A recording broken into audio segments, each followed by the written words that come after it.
ఇండోనేషియాలోని Java ద్వీపంలో అత్యంత ఎత్తైన పర్వతం సుమేరు బుధవారం బద్దలైంది. పెద్ద మొత్తంలో బూడిదను విరజిమ్ముతోంది. ఈ నేపథ్యంలో అక్కడ హై అలర్ట్ ప్రకటించిన అధికారులు పర్వతం సమీపంలో ఉన్న అనేక గ్రామాల ప్రజలను ఖాళీ చేయించారు. రాళ్లతో కూడిన బూడిద, లావా, గ్యాస్ పర్వత శిఖరం నుంచి దాదాపు 7 కిలోమీటర్ల పరిధిలో ఎగిసిపడుతోంది.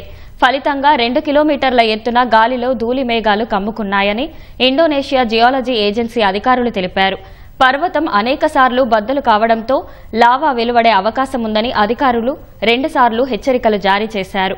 తర్వాత అత్యంత అప్రమత్త స్థాయిని జారీ చేశారు. అయితే ఎవరికీ ప్రమాదం జరగలేదని తెలిపారు.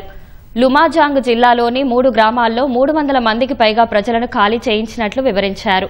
2021 డిసెంబర్లో మౌంట్ సుమేరు బద్దలైనప్పుడు గ్రామాల్లోకి లావా విరజిమ్మి 51 మంది చనిపోయారు. అనేక మందికి కాలిన గాయాలయ్యాయి.